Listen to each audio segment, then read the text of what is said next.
శ్రీశైలం నుంచి శ్రీ శ్రీ శ్రీ వెంకటేశ్వర స్వామీజీ వారు విచ్చేశారు. Justice for Swami Chinmayadas, justice for Islamic మతోన్మాద గుండాలారా. చేతనన్న, సో ఎన్నో హిందూ సంస్థలందరినీ ఒకటిగా తీసుకువచ్చేసి ప్రతిసారి హిందువులపైన దాడులు జరిగినప్పుడు మీరు వాయిస్ రేస్ చేయించడం ఇలాంటివన్నీ చేస్తుంటారు. ప్రతిసారి కేవలం మనము వాయిస్ దగ్గరనే ఆగిపోతున్నాము, కానీ హిందువులపైన దాడులు మాత్రం ఆగట్లేదు. బంగ్లాదేశ్లో ఏం జరుగుతుందో మీ అందరికీ తెలిసిందే, అందరూ చూస్తూనే ఉన్నారు. కొన్ని మీడియా సంస్థలు వాటిని చూపిస్తున్నాయి, కొంతమంది చూపెట్టట్లేదు. కానీ సోషల్ మీడియా ద్వారా వస్తున్న ప్రతి వీడియోని చూస్తుంటే మీకు ఎట్లా అనిపిస్తుంది? చాలా దారుణమైనటువంటి సంఘటన జరుగుతోంది. బంగ్లాదేశ్లో ఎన్నో దశాబ్దాలుగా హిందువుల మీద దాడి జరుగుతున్నప్పటికీ కూడా కేంద్ర ప్రభుత్వము స్ట్రిక్ట్ యాక్షన్ తీసుకోకపోవడం అనేటువంటిది చాలా బాధాకరమైనటువంటి విషయము. ఈ సందర్భంగా ఇప్పుడు మీరు ఆగస్ట్ నెలలో ఏదైతే రిజర్వేషన్కి అగెయిన్స్ట్గా అక్కడ ఒక ఉద్యమం ఏదైతే జరిగిందో దానికి మతరంగిని పులిపి అక్కడ కూడా హిందువుల మీద దాడి చేసి 230 హిందువులని నడి రోడ్డులో నరికి చంపేశారు. 63 జిల్లాలు ఏదైతే బంగ్లాదేశ్లో ఉందో 52 జిల్లాలలో అక్కడ ఉన్నటువంటి హిందువులు ఈరోజు మైనారిటీలు అయిపోయారు. 1951 సెన్సస్ ప్రకారంగా మీరు చూస్తే 22% ఉన్నటువంటి హిందువులు ఈరోజు 8% అయిపోయారు. ఇంత అయినప్పటికీ కూడా ఈ చిన్మయ కృష్ణదాస్ గారి పైని ఒక దేశద్రోహం కేసు వేసి, అంటే అతను శాంతియుతంగా అక్కడ జరుగుతున్నటువంటి ఒక సభలో హిందువుల పక్షాన మాట్లాడితే వాళ్ళ మీద ఏదైతే దేశద్రోహం కేసు వేశారో భారతదేశ ప్రభుత్వం ఎందుకు స్ట్రిక్ట్ యాక్షన్ తీసుకోవట్లేదు? మేము నరేంద్ర మోదీ గారికి ఈరోజు మేము డిమాండ్ చేస్తున్నాము, అంతర్జాతీయ వేదికలలో బంగ్లాదేశ్ పైన ప్రెషర్ తీసుకొచ్చి అక్కడ కృష్ణదాస్ గారిని బేషరతుగా విడుదల చేయాలి. భారతదేశంలో కూడా బంగ్లాదేశ్ నుండి చొరబడి వచ్చినటువంటి కోట్ల మంది ముస్లింలు ఉన్నారు, వాళ్ళని తరిమి కొట్టాలి అని చెప్పేసి మేము డిమాండ్ చేస్తున్నాం. ఈరోజు హిందూ సమాజము చాలా శాంతియుతంగా ఉంది అని చెప్పేసి దాన్ని అంత లైట్గా తీసుకోకూడదు. ఖచ్చితంగా హిందువులు కూడా శస్త్రాలు పట్టుకునేటువంటి రోజులు వచ్చింది. హిందువులు ఆ దిశగా ఆలోచన చేస్తున్నారు. ఖచ్చితంగా దీని గురించి ప్రభుత్వము ఇప్పుడే మేల్కోవాలని చెప్పేసి మేము డిమాండ్ చేస్తున్నాం. రైట్ అన్న, ఏబీపీ నుంచి మీరు, సో ఏబీపీ నుంచి ఒక ఉద్యమకారుడుగా మీరు ఇక్కడ ఉన్నారు. అండ్ బంగ్లాదేశ్లో ఎలాంటి ఉద్యమం స్టార్ట్ అయిందో తెలుసు. స్టూడెంట్స్ మధ్యన జరిగిన ఒక గొడవ, దాని తర్వాత పొలిటీషియన్స్ మధ్యలో తీసుకురావడము, ఆ తర్వాత హిందువుల్ని కావాలని ఇందులో ఇరికించడము, ఇది కేవలం హిందువుల్ని ఇరికించడం కోసమే స్టార్ట్ చేసిన ఒక ఉద్యమంగా కనిపిస్తుంది అనేసి చాలామంది మాట్లాడుతున్నారు. మీరేమంటారు దీనిపైన? ఏదైతే స్టూడెంట్ వాస్తవానికి స్టూడెంట్ ఉద్యమంగా మొదటగా ఉండేది, స్టూడెంట్ ఉద్యమంగా రూపుదాల్చినటువంటి బంగ్లాదేశ్లో జరిగినటువంటి ఉద్యమం కాస్త దాంట్లో అక్కడ ఉన్నటువంటి టెర్రరిస్టులు కావచ్చు, మతోన్మాదులు కావచ్చు చొరబడి ఈరోజు రాజకీయంగా తీసుకొని ఏదైతే రాజ్యాన్ని ఈరోజు ఏర్పాటు చేసుకోవడం వరకు బాగానే ఉంది. కానీ అక్కడ మైనారిటీగా ఉన్నటువంటి హిందువులనే లక్ష్యంగా దాడులు చేయడం అనేది ఈరోజు సిగ్గుచెట్టు. ఈరోజు ప్రపంచవ్యాప్తంగా ఈరోజు హిందువులకు చాలా చోట్ల చాలా రకాల దాడులు ఉన్నాయి. విధంగా పాకిస్తాన్ తీసుకొని, బంగ్లాదేశ్ తీసుకోండి, ఏదైతే స్వతంత్రం వచ్చిన తర్వాత అక్కడ రోజుకు మన మైనారిటీగా ఉన్నటువంటి హిందువుల యొక్క సంఖ్య గణనీయంగా తగ్గినటువంటి హిందువులు బంగ్లాదేశ్లో షేక్ హసీనా ప్రభుత్వంలో మంచిగా ఉన్నారు. అన్ని రకాల ప్రభుత్వ కార్యక్రమాల్లో కావచ్చు, దేశ అభివృద్ధిలో కావచ్చు మంచి పార్టిసిపేట్ చేస్తున్న సందర్భంలో షేక్ హసీనాను దించినటువంటి తీవ్రవాదులు ఈరోజు హిందువులనే టార్గెట్గా చేసుకొని ఈ బంగ్లాదేశ్ నుంచి వెళ్ళగొట్టాలనే ప్రయత్నం జరుగుతుంది. ఇది ముమ్మాటికి ఏదైతే బంగ్లాదేశ్లో జరుగుతున్న ముస్లిం సోదరులు ఏదైతే నేను ఇంకా సోదరులని అంటున్నాను, వాళ్ళు సోదర భావం ఫీల్ కావడం లేదు అక్కడ. కాబట్టి ముస్లింలు ఏదైతే చేస్తున్నారో ఇది ముమ్మాటికి ఏదైతే హిందువులపై జరుగుతున్న చర్య. కాబట్టి భారతదేశ ప్రధానమంత్రి అయినటువంటి నరేంద్ర మోడీ గారికి కూడా నేను ఒక డిమాండ్ చేస్తున్నాను. ఏదంటే బంగ్లాదేశ్కు మనకున్నటువంటి దౌత్య సంబంధాలు ఏదైతే ఉన్నాయో ఆ సంబంధాలను యూజ్ చేసుకొని అక్కడ హిందువులకు రక్షణగా ఇక్కడ నుండి నరేంద్ర మోడీ చొరవ తీసుకోవాలని అఖిల భారతీయ విద్యార్థి పరిషత్ నుంచి డిమాండ్ చేయడం జరుగుతుంది. అదేవిధంగా ఈ భారతదేశంలో ఉన్నటువంటి హిందూ సోదరులారా, ఏదైతే మన దేశంలో ఉన్నటువంటి మైనారిటీలను మనం ఏ రోజు కానీ వాళ్ళకి చీమ కుట్టినంత కూడా వాళ్ళకి హాని చేయడంలో మనం ఎక్కడ కూడా చేయలేదు. ఇక్కడ ఉన్న మైనారిటీలు కూడా వాళ్ళతో సత్సంబంధాలు కలిగి ఉంటారు. ఇక్కడ ఉన్నటువంటి మైనారిటీ మత పెద్దలు, ముస్లిం మత పెద్దలు కూడా సత్సంబంధాలు కలిగి ఉంటారు. మీ మత పెద్దల ద్వారా బంగ్లాదేశ్లో ఉన్నటువంటి మత పెద్దలకు మీరు ఒక సందేశాన్ని ఇవ్వండి, మీరు ఒక మెసేజ్ని ఇవ్వండి. అలాంటి జరుగుతుంది అని మీరు ఊహిస్తున్నారా? ఎందుకంటే ఇక్కడ మత పెద్దలు, బంగ్లాదేశ్కి సంబంధించిన మత పెద్దలకు ఇలాంటి ఒక వ్యాఖ్యని అందిస్తారు, చెప్తారు అని మీరు అనుకుంటున్నారా? అలాంటి జరగబోతుందా? ఎస్, మైనార్టీలు నేను ఆశిస్తున్నాను. ఎందుకు ఆశిస్తున్నానంటే భారతదేశంలో ఉన్నటువంటి మైనార్టీల పైన మన హిందూ సోదరులు కావచ్చు, హిందుత్వం కావచ్చు, ఎప్పుడు కూడా విషయాన్ని చిమ్మలేదు. కాబట్టి ఆ సోదర భావం ఇద్దరి మధ్య ఉన్నది. కాబట్టి ఇక్కడ ఉన్నటువంటి మైనారిటీ సోదరులు, మైనారిటీ మత పెద్దలు అక్కడ బంగ్లాదేశ్ వాళ్ళను సూచన చేయాలి, మీరు డిమాండ్ చేయాలి, రిక్వెస్ట్ చేయాలని కూడా మేము వేడుకుంటున్నాం. ఎందుకంటే మనిషి ఎక్కడైనా మానవుడే. ఆ మానవత్వాన్ని మరిచి ఈరోజు మృగంగా ప్రవర్తిస్తున్నారు బంగ్లాదేశ్ ముస్లింలు. కాబట్టి ఇది ముమ్మాటికి తీవ్రవాదులు ఆ దేశంలో ఉన్నటువంటి అందరినీ విడగొట్టి ఈ ప్రపంచాన్నంతటా ఇస్లాం మతంగా మార్చాలని అక్కడక్కడ ఐఎస్ఐ ఉగ్రవాదులు, ఐఎస్ఐ తీవ్రవాదులు చేసిన హెచ్చరికలో భాగంగానే ఈరోజు హిందువులపైన దాడులు జరుగుతున్నాయి. ఇది ముమ్మాటికి హిందూ దేశాన్ని కావచ్చు, హిందువులను కావచ్చు లక్ష్యం చేయడం అంటేనే ఈ భారతదేశం ఏదైతే వసుదైక కుటుంబం అని భావించినటువంటి హిందూ సమాజం యొక్క మనస్తాపాన్ని కావచ్చు, దాన్ని దెబ్బతీయడంలో జరుగుతున్న కుట్రగా మనం భావించాలి. కాబట్టి హిందూ సమాజం ఎప్పుడు కూడా ఎన్ని దాడులు జరిగినా కానీ లేచి నిలబడుతుంది. ఈ దేశం పైన తజికిస్తాన్, బ్రిటిష్ అని, కజకిస్తాన్ అని రకరకాల దాడులు జరిగినా కానీ ఈ దేశం ఇంకా నిలబడి ఉన్నది, ఈ భారతదేశం ఇంకా నిలబడి ఉన్నది. భారతదేశంలో ఉన్నటువంటి 8% ఉన్నటువంటి హిందువుల మీద దాడి చేయడం అంటే వాళ్ళని మీరు ఒక్కరిని చంపచ్చు, ఇద్దరిని చంపచ్చు, హిందూ వాదాన్ని, హిందూ సమాజాన్ని మీరు చంపలేరని బంగ్లాదేశ్ ముస్లింలకు నేను హెచ్చరిస్తున్నాను. సాగర్ అన్న, ఒకసారి మీరు చెప్పండి, ఏదైతే చిన్మయ్ దాస్ గారిని అరెస్ట్ చేసిన తర్వాత ఆయన తరఫు నుంచి వాదించడానికి వచ్చిన ఒక అడ్వకేట్ని చంపేయడం జరిగింది. అండ్ ఇంకొక అడ్వకేట్ ఇప్పుడు హాస్పిటల్ పాలయ్యారు. ఇలాంటి పరిస్థితి అక్కడ ఉంది. అంటే అక్కడ కనీసం హిందువులకు మైనార్టీ హక్కులు కూడా లేకుండా చేసేసి ఏకాకులు చేస్తున్నారనమాట. దీనిపైన మీరేమంటారు? బంగ్లాదేశ్కి సంబంధించిన ప్రతి ఒక్క వీడియో సోషల్ మీడియాలో వస్తున్నా కూడా ఇక్కడ ఏం చేయలేని పరిస్థితుల్లో మన ప్రభుత్వం ఉంది అంటారా? లేకపోతే హిందూ సంస్థల వాళ్ళు కేవలం ఇలాంటి ఆర్గనైజేషన్స్ అందరూ వచ్చేసి ఒక వేదిక ఏర్పాటు చేసుకుని వాయిస్ రైజ్ చేస్తున్నారు, కానీ అక్కడ మాత్రం ఎలాంటి దాడులు ఆగట్లేదు? మీరేమంటారు దీనిపైన?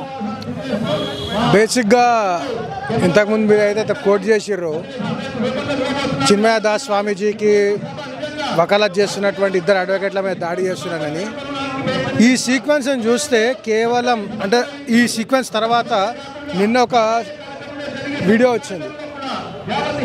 మొత్తం బంగ్లాదేశ్లో ఉన్నటువంటి అడ్వకేట్ అసోసియేషన్ అంతా కూడా స్వామి చిన్మయ కృష్ణదాస్ గారికి ఎటువంటి వకాలత్ వేయదు, వేస్తే వాళ్ళంతా చూస్తామని చెప్పి డిక్లరేషన్ చేశారు. దీని అర్థం ఏంటంటే చదువుకొని పంచర్ చాప్, మదర్సా చాప్, పంచర్ చాప్ వాళ్ళకే కాకుండా చదువుకున్న ఈ ఎదవలకు కూడా చదువు కన్నా మతమే ముఖ్యము, మత మౌఢ్యము ఎక్కెంతెక్కిందంటే ఈ మదర్సాలో చదువుకున్న వాళ్ళకి మత మౌఢ్యం ఉంటుంది, చదువుకున్న వాళ్ళకు ఉండదని ఏం లేకుండా వాళ్ళకు చదువుతోటి తేడా లేకుండా చదువుకున్నోడికి కూడా మదర్సా చాప్ గారికి ఉన్నంత మత మౌఢ్యమే ఉన్నది. వాళ్ళకి కాన్స్టిట్యూషన్ లేదు, మానవత్వం లేదు, మానవ హక్కులు లేదు, మైనారిటీ లేదు, అటువంటి పరిస్థితిలో ఉన్నారు. ఇంకొక విషయం కూడా నేను చెప్తున్నా, రీసెంట్గానే వచ్చిన వరదలలో ఇదే ఇస్కాను వరదలలో మునిగిపోయినటువంటి ఆ బంగ్లాదేశీ ముస్లింలకు పోయి పాముకు పాలు పోసి పెంచినట్టు వాళ్ళకు ఫుడ్ ఇచ్చారు. ఇది వీళ్ళ మానవత్వం అని మళ్ళీ అనుకుంటున్నారు. కానీ ఇదే శ్రీకృష్ణుడు ఏ ఇస్కాన్ యొక్క కాన్షియస్నెస్ కోసం, కృష్ణుని యొక్క ఏ ఉద్దేశాన్ని ప్రచారం చేయడానికి ఇస్కాన్ వెళ్ళారో వాళ్ళు కృష్ణుని యొక్క అసలు తత్వాన్ని కూడా మర్చిపోయారని అంటున్నారు. కృష్ణుడు జపమాల పెట్టుకొని జపమే చేయడం కాదు, సుదర్శన చక్రం పెట్టుకొని అవసరమైనప్పుడు యుద్ధం కూడా చేయాల్సి వస్తుందని. మహాభారత యుద్ధంలో కృష్ణుడు కేవలం రథసారథి ఒక్కడే కాలేదు, అన్యాయం జరిగినప్పుడు కృష్ణుడు కూడా లేచి రథసారథి అయినప్పటికీ లేచి కొన్నిసార్లు ముందుకు దూకి ధర్మాన్ని కాపాడే ప్రయత్నం చేశాడు. ఈరోజు నీ ప్రాణాన్ని, నీ మతాన్ని, నీ గుడిని, నీ ఇస్కాన్ని కాపాడేటువంటి ధర్మం నీది. నీ ధర్మాన్ని నువ్వు కాపాడడానికి అధర్మం పైన యుద్ధం చేయాలి. అంతేగాని కేవలం మీరు కేవలం ఇస్కాన్ యొక్క ఉద్దేశం మంచిదైనప్పటికీ నీ మంచితనాన్ని ఎవరు గుర్తించే పరిస్థితులు అక్కడ లేరు. అన్న, ఇస్కాన్ గురించి మీరు మాట్లాడుతున్నారు కాబట్టి నేను ఫోటో చూపిస్తాను. Avoid saffron, don't wear tilak, practise your faith. అంటే ఇంట్లోనే ఇలాంటివన్నీ ప్రాక్టీస్ చేసుకోండి. ఇస్కాన్కి సంబంధించిన ఒక గురూజీ చెప్పడము అంటే భయపడుతున్నారా ఇప్పుడు అక్కడ? అంటే మైనారిటీస్గా ఉన్నారు కాబట్టి భయపడుతున్నారా? ఇస్కాన్ మీద దాడులు జరిగినప్పటికీ, ఇస్కాన్ మీద అప్పటికే ఇస్కాను హిందువుల మీద టార్గెట్ చేస్తున్నప్పటికీ ఇస్కాను అక్కడ పోయి వాళ్ళకు సేవలు చేసింది, వాళ్ళకు సపరేట్ చేసింది, ఫుడ్ ఇచ్చింది, మెడిసిన్స్ ఇచ్చింది, వాళ్ళకి అన్ని రకాల ఆదుకున్నది.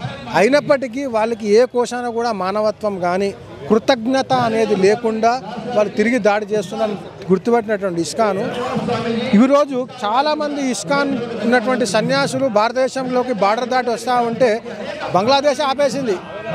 ఇస్కాన్ చేసే సేవలు ఎవరు గుర్తిస్తలేరు. వాడికి లాతోకా బుత్ బాతోసే నయమాంతా, వాని మాటలు బుజ్జగింపులు మంచితనాలు నడిపరివావు.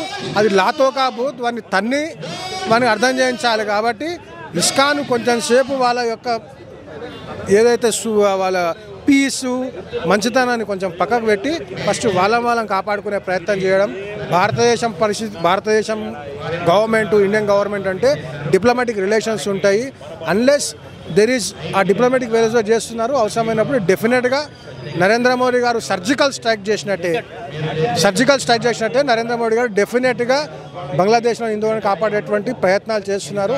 ఇంటర్నేషనల్ నుంచి కూడా ప్రెజర్ తీసుకుంటున్నారు. కాబట్టి మీరు యూకేలో కానివ్వండి, వివిధ దేశాల పార్లమెంట్లో బంగ్లాదేశీ మైనారిటీ హిందువుల యొక్క ఊచకోత పైన స్టేట్మెంట్స్ వస్తున్నాయి. ఇంటర్నేషనల్ ప్రెజర్ కూడా బిల్డ్ చేసే ప్రయత్నం జరుగుతుంది. అన్న, హిందువుల్ని 15 నిమిషాల టైం ఇస్తే అందరినీ ఊచకోతకు వస్తాము అనేసి చెప్పుకొచ్చిన అక్బరుద్దీన్ ఓవైసీనే లోపలేపించిన మీరు ఇప్పుడు హైదరాబాద్లో, తెలంగాణలో ఎంతమంది అయితే బంగ్లాదేశీయులు ఇక్కడ ఉన్నారో వాళ్ళందరికీ అగేన్స్ట్గా ఏదైనా బిల్ ఏదైనా వేయబోతున్నారా, లేకపోతే అలాంటి వాళ్ళని ఇక్కడ నుంచి పంపించేసేయాలి హైదరాబాద్ నుంచి మన తెలంగాణ నుంచి అనేసి ఏదన్నా తీసుకోబోతున్నారా మీరు? అది యాక్చువల్గా ఒక పర్టికులర్ పర్సన్ మీద అయితే మనం కేసు లాంటివి వేయచ్చు. కానీ ఇక్కడ ఎంతమంది బంగ్లాదేశీలు ఉన్నారు, వాళ్ళ సంతానం ఎంత పెరిగింది, వాళ్ళు ఏ స్టేటస్లో ఉన్నారు, ఏ సిస్టంలో వెళ్ళిపోయారు అనేది ఇంతవరకు ఐడియా లేదు. ఇది ఇక్కడ ఉన్నటువంటి ఇంటెలిజెన్స్, ఇక సెంట్రల్ ఇంటెలిజెన్స్, స్టేట్ ఇంటెలిజెన్స్ చేయాల్సినటువంటి పని చేసిన తర్వాత వాళ్ళను పంపించాలి. అందుకే సిఐఏ తీసుకొచ్చింది, ఎన్ఆర్సీ తీసుకొచ్చింది. ఈ ఎన్ఆర్సీ సిఐఏ తీసుకొచ్చిన దాన్ని అడ్డుకున్నది ఎవరు? ఎవరైతే ఈ వీళ్ళని వెలగొట్టడం ఇష్టం లేదో వాళ్ళు అడ్డుకున్నారు. ఇప్పుడు అర్థమైంది మీకు అందరికి కూడా. ఇల్లీగల్గా బంగ్లాదేశీలు ఇక్కడ వచ్చి ఉన్నది కేవలం ఇక్కడ ఉన్నటువంటి సిస్టాన్ని కరప్ట్ చేయడానికి మాత్రమే. ఇక్కడ ఫ్రీగా భోజనం చేసి ఫ్రీగా ఉన్నటువంటి తిని ఓట్లు వేసి వాళ్ళ పార్టీలను పెంచి పోషించడానికి. కాబట్టి ఎవరైతే ఆ రోజు అడ్డుకున్నారో వాళ్ళు వీళ్ళని పోషించడానికే ఉన్నారు. కాబట్టి ముందుగా హిందువులు బంగ్లాదేశ్ యొక్క ప్రోడక్ట్స్ని బైకాట్ చేయండి, ఐడెంటిఫై చేసి బైకాట్ చేయండి. వాళ్లకు ఇక్కడ సింపతి చూపిస్తున్నటువంటి వాళ్ళని కూడా మీరు ఫైనాన్షియల్గా బైకాట్ చేస్తే ఆటోమేటిక్గా everything will get set right. అక్కడ ఉన్నటువంటి బంగ్లాదేశీయులకు వాళ్ళు ఇక కత్తి చేతబట్టి యుద్ధం చేయాలి. అంతవరకు భారతదేశం వచ్చి సాయం చేసేంత వరకు యుద్ధం చేయాల్సిన పరిస్థితి ఉంది. కాబట్టి ఇమీడియట్గా నేను ఒక డిమాండ్ చేసేది ఏంటంటే భారతదేశం ప్రభుత్వము ఇమీడియట్గా ఉన్నటువంటి మైనారిటీలను కాపాడాలి. అంతవరకు అక్కడ మైనారిటీలు కూడా తమ ప్రాణాలను వాళ్ళు కాపాడుకునే ప్రయత్నం చేయాలి. ఇక్కడ హిందువులు కూడా అదే డిమాండ్ చేయాలని కోరుతున్నాను. అన్న, మీరేమంటారు దీనిపైన? హిందువుల పైన దాడులు జరుగుతుంది. ఏ సమాజం అయితే, ఏ సనాతన ధర్మం అయితే సర్వే జన సుఖినో భవంతు, సర్వే సంతు నిరామయ అనేటువంటి ప్రతినిత్యం పాటించేది. లేదా ఈ ప్రపంచంలో ఉండే మనుషులందరూ కూడా లేదా మరి సుఖశాంతులతో వర్ధిల్లాలని కోరుకునేటువంటి ఒక సమాజం ఏదైనా ఉందంటే అది హిందూ సమాజం. అలాంటి హిందూ సమాజం పైన ఈరోజు దేశవ్యాప్తంగా ప్రపంచంలో ఉండేటువంటి మరి యావత్ హిందువులందరూ కూడా ఏకం కావాల్సినటువంటి అవసరం ఉన్నది. బంగ్లాదేశ్ మరి చిన్మయదాస్ స్వామీజీ గారిని అరెస్ట్ చేసి వారికి దేశద్రోహం కేసు పెట్టి వారిని జైలు పాలు చేసినటువంటి బంగ్లాదేశ్ ప్రభుత్వం వెంటనే దిగొచ్చి స్వామిని విడుదల చేయాలని ఈరోజు ఈ యొక్క వేదిక ద్వారా మేమందరం కూడా కోరుకుంటాను. యావత్ హిందూ సమాజం కూడా మేలుకొని రాబోయేటువంటి రోజుల్లో ఈ యొక్క ఉద్యమము చాలా ఊహెత్తున ఉద్యమించి వారిని రక్షించే వరకు కూడా పోరాటం చేస్తామని సందర్భంగా నేను తెలియజేస్తాను. యోగేష్ మహారాజ్ మనతో పాటు ఉన్నారు. యోగేష్ మహారాజ్ని అడిగి తెలుసుకుందాం. ఛత్రపతి శివాజీ యువసేన ఏదైతే ఉందో దానికి సంబంధించిన అధ్యక్షులు గురూజీ, మీకు ఏమనిపిస్తుంది? బంగ్లాదేశ్లో అయితే హిందువుల పైన అటాక్ జరుగుతున్నాయి అండ్ హిందూ ఆలయాల పైన అటాక్ జరుగుతున్నాయి. వీటన్నిటిని చూస్తుంటే మీకు ఏమనిపిస్తుంది? ఇక్కడ భారతదేశంలో మైనార్టీ హక్కులు ఎలా ఉన్నాయి, అక్కడ మైనార్టీ హక్కులు ఎందుకు ఇవ్వట్లేదు హిందువులకు? బంగ్లాదేశ్లో ఏదైతే దౌర్జన్యాలు చేస్తున్నారో రాబోయే రోజుల్లో మన దేశంలో కూడా అది జరిగే అవకాశం ఉంది. 100% జరుగుతుంది. ధర్మం రాజకీయంలో ప్రవేశిస్తే రామాయణం, ధర్మంలో రాజకీయం ప్రవేశిస్తే మహాభారతం. రాబోయే రోజుల్లో మహాభారతం యుద్ధం జరగబోతుంది. బుద్ధం శరణం గచ్చామి అనకుండా యుద్ధం శరణం గచ్చామి అని ఒక పోరాడే తత్వాన్ని ప్రతి హిందూ నేర్చుకోవాలి. శరీరంలో ఏదైనా పార్ట్ చెడిపోతే డాక్టర్ ఆ పార్ట్ని కోసి తీసేస్తాడు. ఎందుకు అంటే వేరే పార్ట్ చెడిపోకుండా ఉండాలి. మనం ఎప్పుడు ఏ దేశం మీద దండయాత్రలు చేయలే, దౌర్జన్యాలు చేయలే. మన ధర్మాన్ని, మన సనాతన వైదిక ధర్మాన్ని కాపాడుకోవడానికి ప్రతి ఒక్క హిందూ యువకుడు ఒక ఛత్రపతి శివాజీ లాగా తయారవలసిన అవసరం ఉంది. వేరే వాళ్ళకు వేరే దేశాలు చాలా ఉన్నాయి. భారతదేశంలో హిందువులకు హిందుస్థాన్ అనేది ఉందంటే అది కేవలం భారతదేశమే. లేకుంటే హిందూ మహాసాగరం ఒక్కటే మిగిలిపోతుంది. If you don't fight what you want, don't cry what you last అంటే శ్రీకృష్ణ పరమాత్మ అనమాట. కాబట్టి ఆ యుద్ధానికి శ్రీకృష్ణ పరమాత్మ చెప్పినట్లుగా అందరం కలిసికట్టుగా పోరాడాలి. ఒక ఇటుక కానివ్వండి, ఒక ఇసుక కానివ్వండి, ఒక సిమెంట్ కానీ, ఆ మూడిట్లో ప్రాణం లేదు, కానీ అది మూడు కలిసి ఒక గోడలాగా తయారవుతున్నాయి. అట్లా హిందువులందరూ కూడా ఈ కుల మతాలను కొన్ని రోజులు పక్కన పెట్టి పూజ పునస్కారాలు చేసుకోండి, నేను వద్దనట్లేదు. కానీ పూజ పునస్కారాల కన్నా ఇలాంటి దౌర్జన్యాలు ఎక్కడైనా జరుగుతున్నప్పుడు దాన్ని ఖండించడానికి అందరూ కలిసికట్టుగా రోడ్డు మీద రావాల్సిన అవసరం ఉంది. ఇలాగా కేవలం శాస్త్రాల్ని మాత్రమే చదవండి, శస్త్రాల్ని మాత్రం పట్టుకోకండి అనేసి చెప్పే గురువులు ఇప్పుడు చాలా తక్కువైపోయారు. ఎందుకంటే మీరు ఇప్పుడు ఎలా అయితే శస్త్రాలని కూడా తీసుకోండి, శాస్త్రాలని కూడా చదవండి అని చెప్తున్నారో అలా ఎవరు చెప్పట్లేదు. సో అలాంటి గురువులు కావాలి ఇప్పుడు హిందూ ధర్మానికి. మీరేమంటారు మరి? మనం దర్గా ఉపాసకులకు కాదండి, మనం దుర్గామాత ఉపాసకులం అన్నమాట. మొన్నటి వరకు నవరాత్రులు జరిగాయి. అమ్మవారికి 8 చేతులు ఉన్నాయి. ఏ చేతిలో అయినా మొబైల్ ఉందా అండి? మొబైల్ లేదు. అమ్మవారి చేతిలో శాస్త్రము శస్త్రం ఉందన్నమాట. అట్లా ప్రతి హిందూ ఆ శాస్త్రాన్ని శస్త్రాన్ని 2 చేతుల్లో పెట్టుకొని మొబైల్ని కొంచెం జేబులో పెట్టుకొని తిరిగితే ఈ దేశం మళ్ళీ మిగిలే ఛాన్సెస్ ఉంది. కాబట్టి ఆ దిశగా ప్రతి హిందూ కూడా గన్మ్యాన్ వెనుక పెట్టుకొని తిరగడం కాదు, గన్ని చేతిలో పెట్టుకొని తిరగాలన్నమాట. ఆ బుల్లెట్ వాడి ఎవరైతే శత్రువు ఉన్నాడో వాడి గుండెల్లో దింపాల్సిన అవసరం ఉంది. మనం ఎప్పుడైనా కూడా ఎవరి మీద దాడులు చేయలేదు, కానీ హిందువుల పట్ల ఎవడైనా దాడి చేస్తే వాడిని తల తీసైనా కూడా తల నరకడానికి మేము సిద్ధంగా ఉన్నాం. ఏదైతే కందమాల్లో ఒక స్వామీజీని చంపేశారు, అటు మహారాష్ట్రలో ఒక స్వామీజీని చంపేస్తున్నారు, అది చంపుతూ వస్తున్నారు. కానీ మనం ఎప్పుడు ఎవరి మీద దౌర్జన్యాలు చేయలేదు. కానీ ఈరోజు చేయాల్సిన అవసరం చాలా ఉంది అని సభాముఖంగా చెప్తున్నాను. సో ఏదైతే పాకిస్తాన్లో, ఆఫ్ఘనిస్తాన్లో నిన్న మొన్న అండ్ ఇప్పుడు చూసుకుంటే బంగ్లాదేశ్లో ఏదైతే జరుగుతుందో అలాంటిది హైదరాబాద్లో అండ్ తెలంగాణలో అండ్ భారతదేశంలో పునరావృతం అవుతుంది అనేసి మీరు అనుకుంటున్నారా? 100% పునరావృతం అవుతుంది. రాసి పెట్టుకొని ఈరోజు చెప్తున్నాను. ఎందుకంటే వాళ్ళందరూ కలిసికట్టుగా ఈ దేశాన్ని 2047 కల్లా ముస్లిం కంట్రీగా మార్చాలని వారు కోరుకుంటున్నారు.